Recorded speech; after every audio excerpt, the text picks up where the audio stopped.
Электростанция маңында қойылған. Қазір біз тек обновление қылып жаңғыламыз. Өте надежный системалардың бири, анча-мунча сбой беріп, пока бир да аварияға түшкен емеспіз. Трубопровод, що нефтегаздан bu yoqqa трубопровод бар. Dünya yüzü boyunca первичный перевод нефти Евро 5 берді. Евро 5 берші, жана айтқан оның сұрыпынан оймайсайын еш жара алды. Завод 1996 жылы өз ішін баштаған. Паспорты бойынша 500 тонна жылына переработка қылады.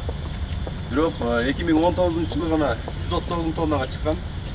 2021 жылы рекорд болып 180 тоннаға шықты. Былтырғы көрсөтүш менен 186 тоннаға шықты.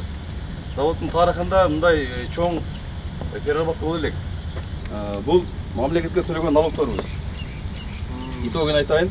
2017 30 миллион, 2018 жылы 64 миллион, 2019 72 миллион, 2020 60 миллион, 2021 58 миллион, 2022 жылы 145 миллион менен чыкты.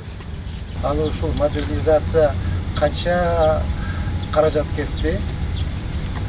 Каражат кетет. Ошо эгер 2025 жылы буюрса бүтүп калса, өкмөткө жана бизге заводдун модернизациясын баштагыла деген бизге тапшырма берилген. Ошонун негизинде биз 22 жылдын 1 кварталында ТОсун иштеп чыгууга подрядчиктерге конкурс жарыялаганбыз.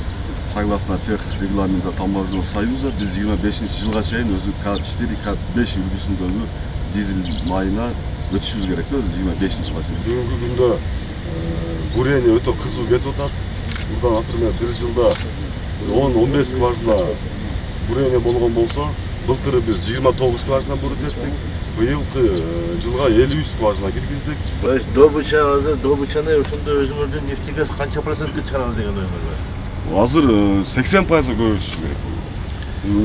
Чтоб жана обеспечить керек, жана Чтоб моно завод толук кандуу на полную мощность иштеш үчүн биз 500 000 тоннага чыгайлы, параллельно чыгайлы деп атабыз. 25-жылдын заводдун аякташы менен биз бул жактан добычаны дагы параллельно алып кетебиз деп атабыз. Ошо добычаңарга деген азыр акчаңар каяктан бөлүнөт? Өзүңөрдөн бөлүнөт? Өзүбүздөн. Кроме того, что жана 40 миллиондон андан сырткары. Здесь отдача болот. Башка ар жакка салуу. Жерге салса булар биз оправдайды дальше. Кыз кандай дейсиң, туурабы? Ошон үчүн азыр ойлонбой туруп эле бизде жардам берип айтып сурабы? Көрүк акчасын алып бериш керек экен. Булар 40 миллиондон чоң болсо качан чоң болот? Дагы бүтүп отуруп.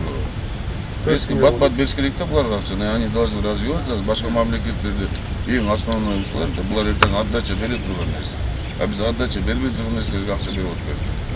Буларга бериш керек. 500 миллион тоннага чыгарып салыш.